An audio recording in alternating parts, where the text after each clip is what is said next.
Dans cette capsule vidéo, nous allons voir comment mettre en production et créer une session de formation. Maintenant que la formation est créée, on doit la mettre en production pour qu'elle soit visible par les élèves. La case « Impacter les sessions en cours lors des mises en production » doit bien rester cochée pour que même si les élèves ont ouvert leur session en même temps, eh bien la mise à jour sera effectuée aussi pour eux. Alors, pour mettre en production, il suffit simplement de cliquer sur Mettre en production. Alors, ça prend quelques minutes. Et ici apparaît donc aperçu du module en production numéro 4. Alors, pourquoi numéro 4? Tout simplement parce que j'avais déjà enregistré la formation et du coup, j'ai la mise à jour numéro 4 qui apparaît. Je fais un retour et maintenant, eh bien, on doit indiquer quels sont les élèves qui peuvent accéder à cette formation et à quel moment cette formation sera visible. On doit donc créer une session.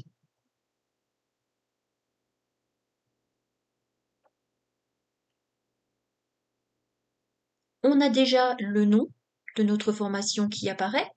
Je peux lui donner un nom, cette fois-ci, de session. Je vais ajouter par exemple l'année 2021.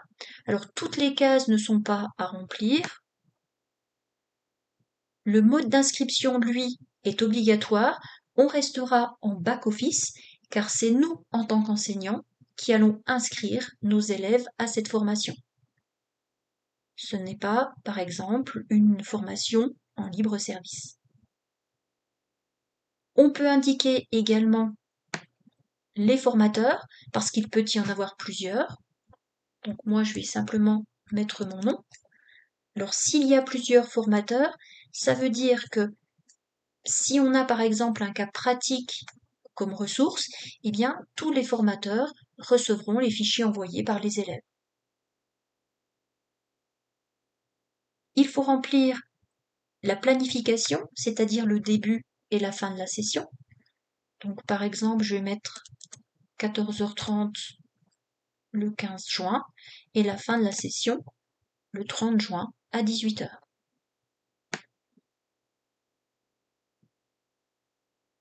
J'enregistre cette session.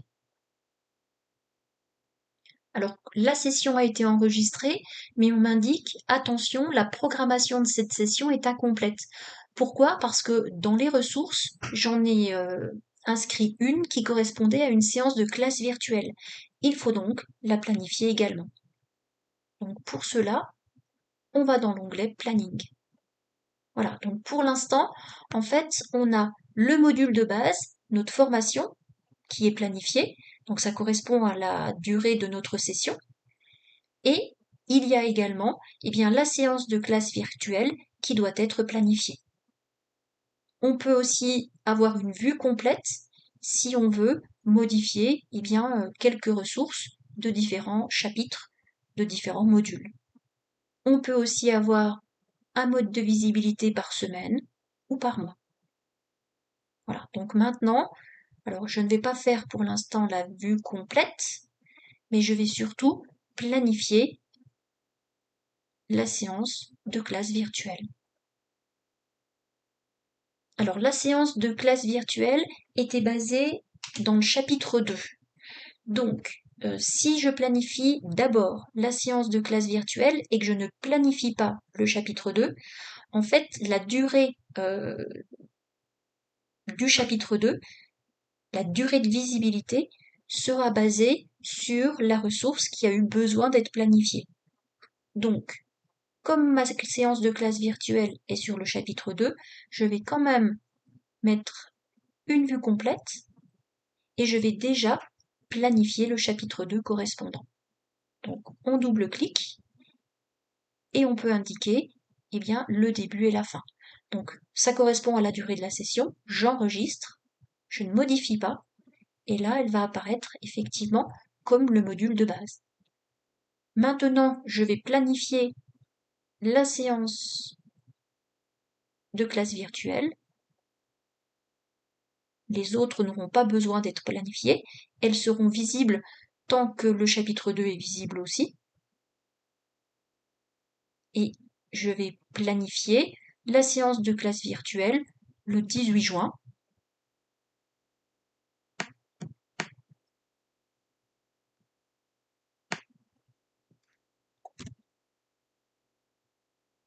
À 14h30 et la fin, ça sera le 18 juin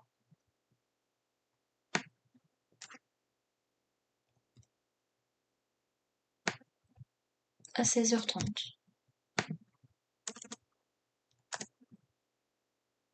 Voilà. Pas besoin de préciser le nom du formateur ni le lieu. Et on enregistre. Voilà. La séance de classe virtuelle est donc bien planifiée pour la date qu'on avait demandée. Les autres ressources n'ont pas besoin de planification, donc on n'a pas besoin de l'indiquer non plus. Mis à part la planification, on peut aussi modifier la visibilité. Par exemple, l'exercice sur le réactif limitant est un exercice noté. Donc, soit je le planifie, soit, eh bien, je ne veux pas qu'il soit visible par les élèves tant que je ne l'ai pas dit. Donc, j'ai cliqué sur modifier la visibilité et je décoche l'exercice sur le réactif limitant. Voilà. Et dans ce cas-là, eh bien, on voit qu'il n'apparaît plus, il n'a pas disparu, mais il n'apparaît plus dans le planning. Donc les élèves ne pourront pas le voir non plus. Alors je vais le remettre, parce que je me suis trompée, par exemple. Je coche à nouveau, j'enregistre. Voilà, et là il apparaît à nouveau dans notre session. Alors on peut aussi décaler l'apparition d'une étape. Comme tout à l'heure avec la planification de la classe virtuelle, je peux également mettre un décalage, par exemple, pour le lien vers la simulation de réactif. Donc je double-clique, et là je vais dire qu'il n'apparaît non pas le 15 juin, mais simplement à partir du 20 juin. Et j'enregistre. Voilà. Alors, comme on a enregistré au préalable la planification du chapitre 2, toutes les autres ressources qui sont sur ce chapitre 2 seront bien basées sur le titre du module. Sinon, ça aurait pu être basé sur l'exercice correspondant, ou plutôt au lien vers la simulation de réactif. Blablabla, je recommence. Donc ici, on voit que le lien vers la simulation de réactif, eh bien, n'apparaîtra qu'à partir du 20 juin, contrairement à la session et à la visibilité du chapitre 2. Maintenant que la planification est réalisée, on va pouvoir inscrire les élèves à cette formation. Donc pour cela, on clique sur l'onglet Inscription, puis Inscrire. On pourra à ce moment-là inscrire soit élève par élève, mais on pourra aussi les inscrire par classe. Donc on aura, à partir de la rentrée, normalement, les listes des classes correspondantes. Éventuellement, si on inscrit par classe, on choisira le type projet promo et ensuite on choisira par rapport à une liste. Mais ça sera à vérifier.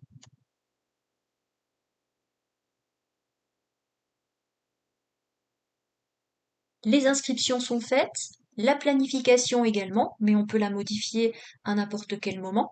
Eh bien, on va pouvoir visualiser ce qu'un élève peut voir par rapport à la création de notre formation et par rapport à la planification. Pour cela, on clique sur l'onglet Contenu. Donc là, ça sera ce qu'il verra directement. Voilà, donc là, on a bien la photo en couverture, la photo en description. Éventuellement, on aurait pu mettre un commentaire. Ensuite, on a le nom du ou des formateurs et on a le plan. Voilà. Donc, si je clique sur le chapitre 1, eh bien, toutes les étapes, toutes les ressources plutôt qu'on a mises, eh bien, apparaîtront. Premier cas, donc, on avait mis, par exemple, une ressource PDF.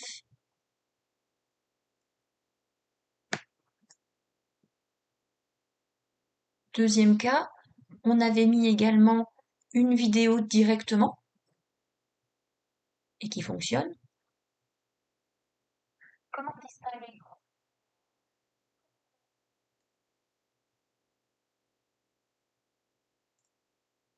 On avait également créé une page HTML sur le cours et la capsule vidéo, où là, on peut télécharger le fichier Word directement et visualiser aussi la vidéo précédente.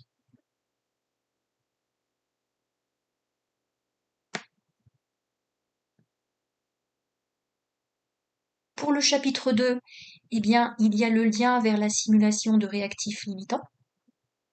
Donc, c'était un lien vers une simulation qui fonctionne directement. Voilà.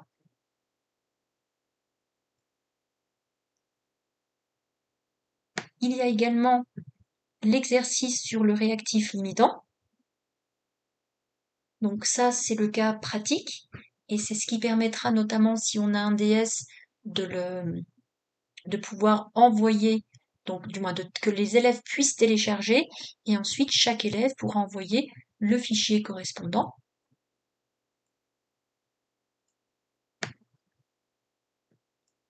Et il y a également la classe virtuelle sur les transformations chimiques. Voilà. Donc pour l'instant, on vous dit que l'activité de classe virtuelle n'est pas configurée parce que le formateur n'a pas ouvert la session correspondante.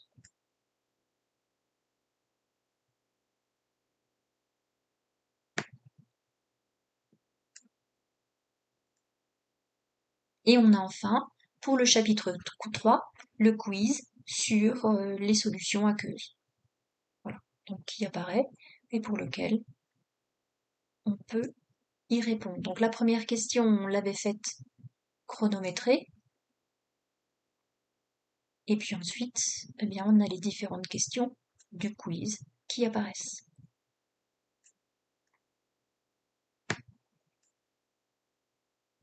Voilà, donc là, le contenu est visible par les élèves. Quand on clique sur contenu, on voit la page telle que l'élève la verra lui aussi. Donc il y a, je recommence.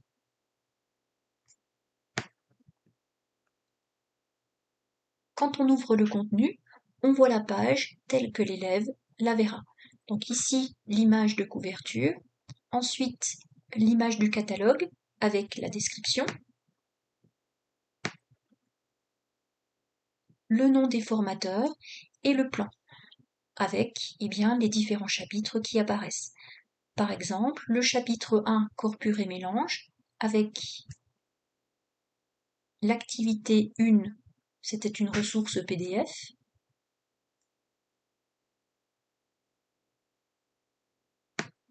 Ensuite, la vidéo Corpus et mélange qu'on avait intégrée directement et qui fonctionne bien entendu.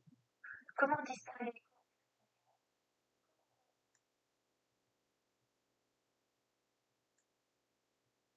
On avait aussi créé une page HTML qui apparaît également avec le fichier du cours à télécharger et la capsule vidéo qu'on avait intégrée ici dans cette page HTML.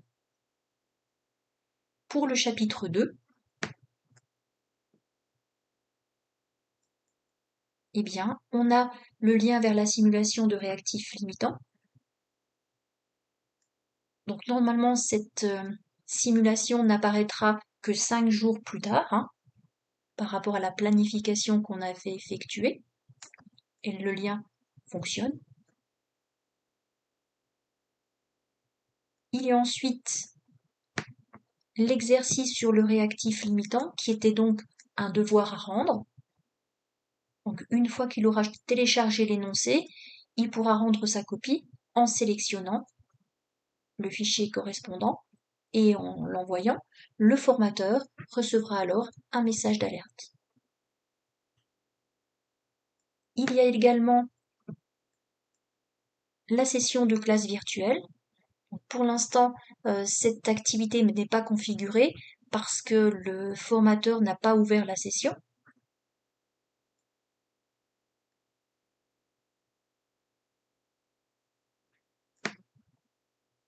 Et on a également les informations du chapitre 3 sur les solutions aqueuses avec le quiz qu'on peut commencer.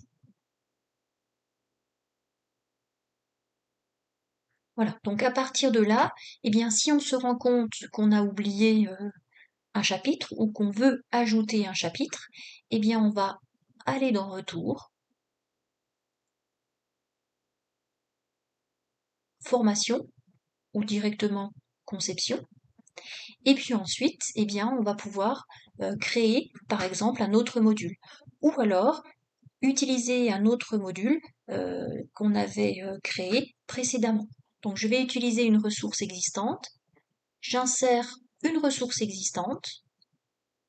Alors, par rapport au même auteur, je recherche les ressources correspondantes. Et là, par exemple, je vais lui ajouter le module chapitre 4, mouvement et interaction. J'ajoute cette ressource. Donc ça sera le module avec tout ce qu'il contient dedans. C'est ça l'avantage par rapport à une étape. Alors on voit ici que ce chapitre 4, mouvement et interaction que je viens d'intégrer est en gras. Pourquoi? Parce que la production qu'on a faite ne contenait pas ce nouveau chapitre. Donc là, je vais pouvoir refaire une nouvelle mise en production et donc une mise à jour.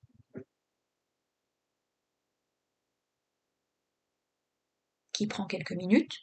Et là, on voit qu'on peut faire l'aperçu du module en production numéro 5, tout simplement parce que c'est la version numéro 5. Je fais un retour.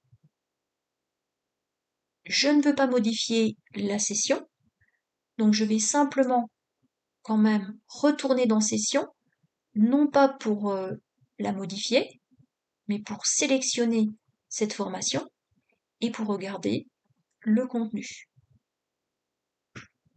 Si je vais dans la partie plan, eh bien on voit à ce moment-là que le nouveau chapitre a été installé avec les différentes parties.